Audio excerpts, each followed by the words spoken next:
You seriously need to start making more of an effort, Greta. Maggie, what do you mean? With Chad. Chad? What about him? Is he really my grandson? Yes, of course he is. He doesn't even say hello to me when we walk past each other on the street. Not only that, but he won't even look at me. How on earth are you raising that boy for his manners to be this bad? Huh? But when I go out on walks with Chad, he always says hi to the neighbors. He's usually so polite. I'm sorry. Well, you know what? I don't need him. What value is a boy who's all smiles when it comes to a bunch of neighborhood strangers, but can't even say hi to his own grandmother? You may as well have him adopted if this is how he's going to act. Please start taking my reputation into consideration from now on. Do you have any idea how embarrassing it would be if any of the neighbors saw my own grandson ignoring me? Maggie, I told you this before, but my son isn't some tool to boost your reputation. You wait outside the gates after school, snatch him away from his friends, and force him to carry your bags. You never stop talking about how he's going to Harvard and make him spend nearly all his free time with private tutors. Have you ever stopped to consider that maybe he's just avoiding you because he doesn't like the way you treat him? I've never heard such cheek. How dare you speak to your mother-in-law like that? Believe me, I want him to like his grandma too. But if you insist on continuing to treat him like this, I seriously doubt he ever will. Are you saying I'm at fault here? That's simply not true. I've been around a lot longer than you, young lady, which means I know a damn sight more about the world than you do. The problem here is your parenting, plain and simple. If you were teaching him the proper manners, this wouldn't be happening. The first step is to acknowledge your flaws as flaws, Greta. You'll never make any progress if you carry on living in denial. Right. Sorry. Anyway, do you have a date for the birth yet? Huh? Graham told me. He told me you're pregnant again. Why didn't you tell me first? To think you'd keep your own mother-in-law in the dark. Sorry, I've been so busy lately I've barely had time to think. Oh, this is what I mean when I talk about your flaws. You really should be working on improving this aspect of your personality. Let me make one thing clear. You absolutely will be giving birth to a girl this time. I won't forgive you if you give me another boy. You won't forgive me? That's totally out of my control. Yes, I won't forgive you. I think you know why, too. What do you plan on doing if you pop out another rude, disrespectful brat like Chad? What this family needs is some brightness and warmth. All you've done is provide us with misery so far. I know you can do this, Greta, so don't let me down, okay? By the way, if it is a girl, I will be naming her. Make sure you don't go sticking your nose in and trying to influence my decision, okay? Excuse me? You'll be naming my daughter? Of course. I've dreamed of having a little granddaughter for so long now. But me and my ex-husband got divorced very quickly and Graham is my only child. But remember, as his wife, you are technically my daughter, so you're obliged to defer to me on naming rights. So basically I should just keep my mouth shut while you pick my daughter's name for me? Exactly. See, you get it. Perhaps you're more intelligent than I thought. You can't be serious. Surely a child's parents should be the ones who decide on a name. A mother-in-law's word is absolute. If you won't acknowledge that simple principle, you're not even doing the bare minimum required for me and you to have a positive relationship. I suggest you think long and hard, young lady. Anyway, this isn't a discussion. What I say is final. Make sure you take Graham with you every time you go to the hospital for a scan. Since you can't be trusted to communicate with me properly, you can take my son with you. I want to know whether it's a boy or girl as soon as you two get the news. Do I make myself clear? It's a boy, isn't it? Yes. You really are the most useless wife of all time. How many times did I tell you to give us a girl? Graham is sick and tired of you too. Maggie, listen to me. Whether my child is a girl or a boy makes no difference to me. I'll love it all the same regardless of gender. But seeing my husband screaming and shouting like that at the hospital today was honestly terrifying.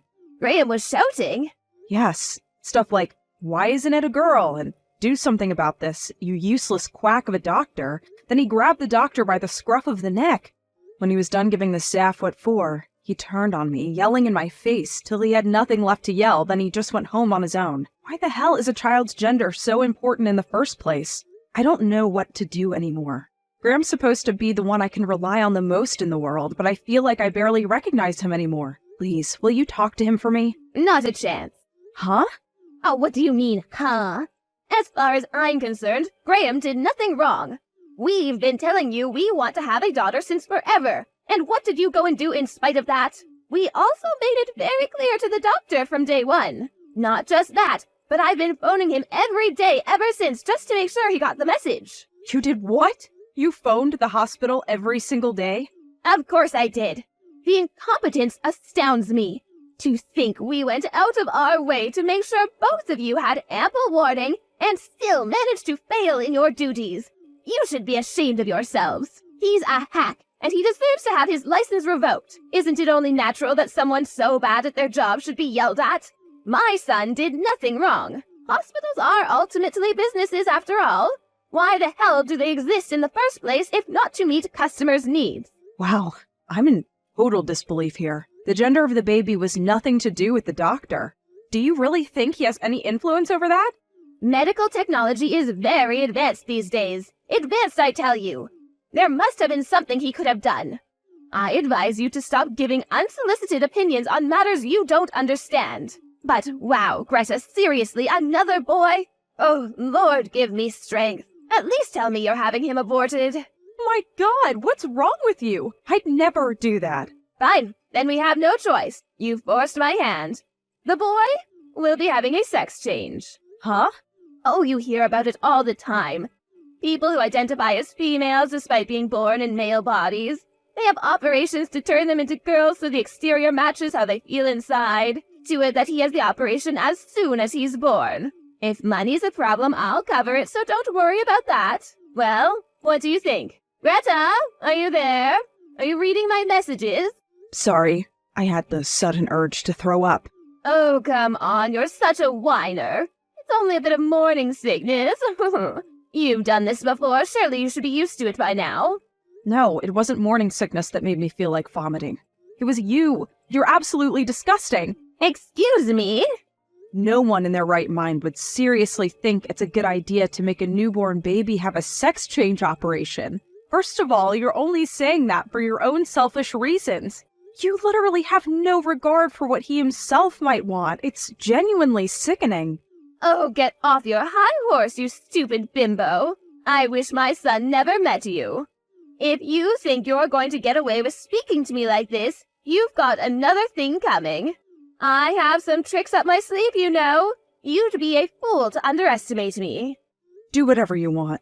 I don't want to have anything to do with any of it. Greta, is everything okay? Hey, Mom, what do you mean? Did something happen? Your stuff's here. Huh? Did something happen? Your personal belongings just arrived at my house. I assumed it was you who sent them. What? What? You mean it wasn't? You didn't know anything about this. No, it's the first I've heard of it. I'm at work today. When you say my personal belongings, what exactly do you mean? A moving company showed up with about 10 cardboard boxes full of your stuff. They're labeled stuff like clothing, furniture, accessories, you know, everyday items. What the? Don't you have any idea who could have done this? Couldn't be. Wait, how are things between you and Graham? Are you two getting along? Mom, can I come stay with you at your place today? I have the next 2 days off work. Of course. That's fine, darling. If you want to talk about something, I'm here, okay? Greta, did your belongings arrive at your mother's house yet? I knew it. It was you. Aren't I just the worst? But really, what did you expect? Graham's got my back on this one. He agreed it was the right thing to do. The divorce papers should be arriving by post tomorrow, so make sure you get them signed and submitted ASAP. Divorce? That's something for me and my husband to decide in private. We haven't even discussed it yet. Surely you can't be serious. Graham's the one who asked me to send them to you in the first place. Don't shoot the messenger. He said he had nothing to say to you, so he asked me to tell you instead. I see. And where do you propose the kids fit into all this? Did you think about that? The kids? Oh, those useless brats. What good are they to us? You can have them. You can raise brat number 2 by yourself as well. My son will be paying the bare minimum he's required to in child support, so don't worry about money. See. Fine. I'll sign the divorce papers immediately and hand them in tomorrow. Well, would you look at that? Look how she changes her tune the moment money is mentioned. Oh, you're so transparent. It looks like you are only getting your grubby mitts on my son's money all this time. Don't make me laugh. I don't want your money. My dad sat next to me right now and he saw all your messages. He told me to cut both of you out of my life immediately. And you know what? I think that's a great idea. So that's what I'm gonna do. He told me he'll be looking out for me financially from now on. Your dad? He was involved in real estate, right? I remember Graham telling me something about him owning a lot of property on the West Coast. He also told me about how, in spite of that, he hasn't helped the two of you out financially even once since you got together. That's because he wanted us to know the hardships of earning money and learn to get by on our own merits. He thought we'd never learn anything if we had everything handed to us on a plate.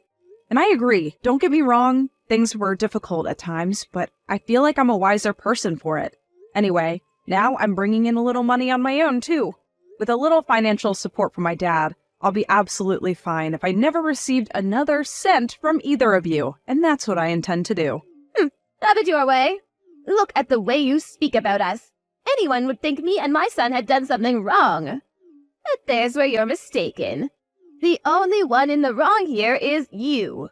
You, the worthless wife who couldn't produce a girl. You had one job. Tell me, Maggie, why are you so obsessed with the gender of your grandchildren? Isn't it obvious? If it's a girl, we could have her take all kinds of lessons from a young age. Singing, dancing, piano, acting. We could raise her into the ultimate superstar actress. Then one day, when she makes it onto the big screen and she's a household name in America, she can buy me a big, luxurious mansion by way of thanks. I saw a similar story on the news just recently, in fact. With Graham's good looks and my high intelligence, she'd have beauty and brains in ample supply. I really think she'd have what it takes to go the distance. But no, those hopes and dreams were dashed against the rocks by this abject failure of a wife. I've had enough. I'm struggling to even bring myself to reply to you anymore.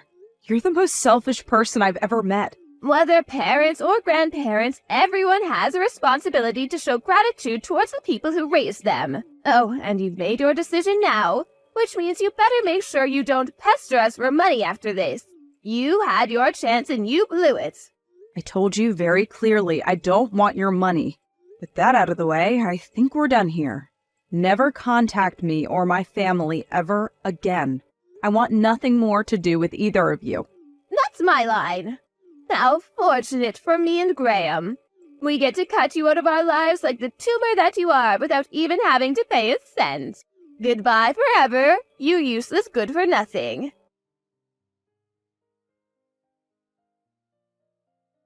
Edith, my, oh my, it's been a while. How have you been?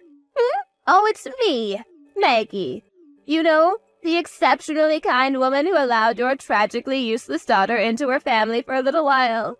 I see. My daughter told me you'd never be contacting me again, so I didn't know who it was. Well, you see, that was my intention, but changed. I messaged you because there's something I urgently need to talk to Greta about. I couldn't get through to her number, so I messaged you instead.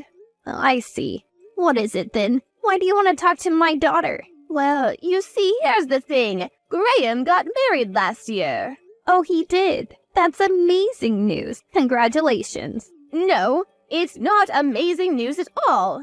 Excuse me?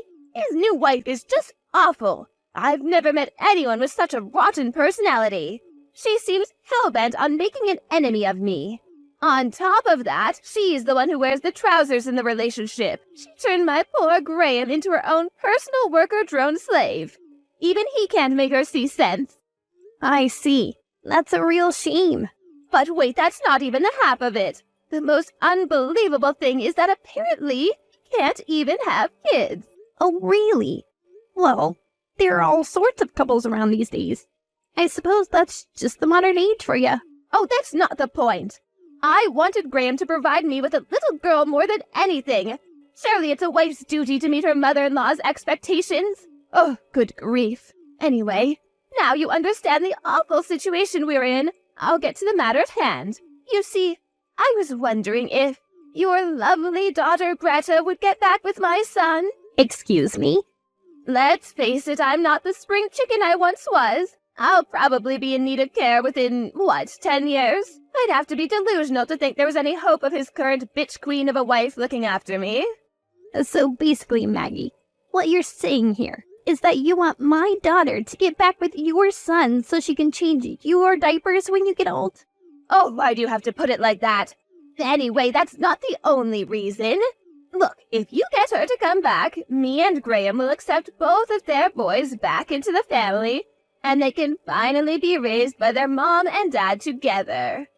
We're even willing to overlook the unfortunate fact of their genders. How does that sound? I don't even need to bother my daughter with this nonsense. The answer is obviously a big fat no. What? Besides, you just told me he's married. What about his current wife? Well, naturally, I'll be having him divorce her. A woman like that is simply not suitable to be part of our family. Lucky girl. I wouldn't wish the misfortune of being part of your family on my worst enemy. What's that supposed to mean? But really, if anything, you're the ones who aren't suitable for my daughter. Greta won't be having anything to do with either of you again, just like she's already told you very clearly. So that's how you're going to act, is it? I see the apple didn't fall far from the tree. You're just as bad as her.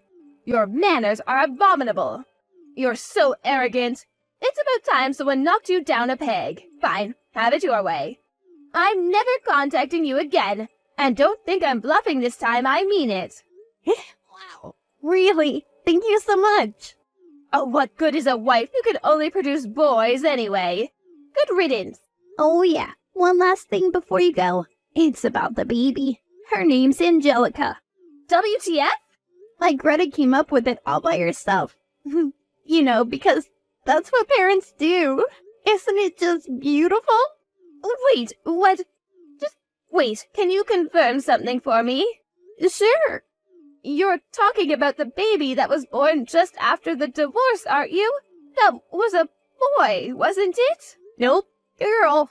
What? Oh no, don't tell me you didn't know. Obviously I didn't know. The doctor himself told me it was a boy. Ah, of course. So get this. It turns out the image on the ultrasound at her first checkup was blurry, which means the doctor got it wrong. He realized his mistake after the third scan. My beautiful granddaughter. She's the biggest bundle of joy you could ever lay eyes on. Chad and her grandpa absolutely dote on her. I don't believe it. That kind of thing actually happened? You're lying. You do realize I can find out whether what you're saying is true very easily, don't you? Just come clean. Let me just stop you there, sweetie. You are absolutely not, under any circumstances, welcome at our house. Okay? I could send you a photo to prove I'm not lying. But actually, you know what? Why do I even need to prove anything to you? You mean nothing to me or my daughter, and really you shouldn't even be speaking to me right now. I'd feel bad for little Angelica to have someone like you even seeing a photo of her, so I'm gonna pass on that one. Don't mess me around, Edith. Is she a girl or not? Yep. Anyways, if you'll excuse me, I have to go and pick the kids up from school. Wait! Edith, please. Excuse me? I'm being bullied by my new daughter-in-law on a daily basis. I've taken to the bottle. I barely eat or sleep. Please. My son's no use either. She's got him wrapped around her little finger. I think they may actually end up kicking me out of the house at this rate. Oh, no. So please, Edith, won't you and Greta welcome me into your family? You can't be serious. I mean, it's hardly fair to make me a pariah, isn't it? Little Brad and Angelica are my grandchildren, after all. Let me live with them. You wouldn't deprive them of their grandmother, would you? Maggie, your grandson's name is Chad. Anyway, you must be joking me, right? This is all a joke, isn't it? Yes, I meant Chad. My lovely, darling Chad. Oh, please, Edith, why would I joke about something like this? I'm 100% serious. I'm begging you here. If we weren't messaging each other, I'd be on my knees right now. Oh, so what do you say? Will you persuade Greta for me? Persuade her? The answer is no. You'll never set foot in this house again. You have no recollection of how awfully you treated my daughter? Oh, that's ancient history. Get over it already. I want to see my grandchildren. You're the one who wanted nothing to do with them in the first place. You have no right to be part of their lives anymore. Oh, you stubborn old hag. Who do you think you are? Look at you trying to keep my grandchildren all to yourself. You're the worst. I can't get by as a woman on my own. If my daughter-in-law kicks me out, I'm finished. I'll be starving and homeless. If something happens to me, it'll be yours and your daughter's fault. Do you really want that on your conscience? Don't worry, Maggie. You'll be fine. If you can't get by on your own as a woman, I think the solution's actually staring you right in the face. Huh?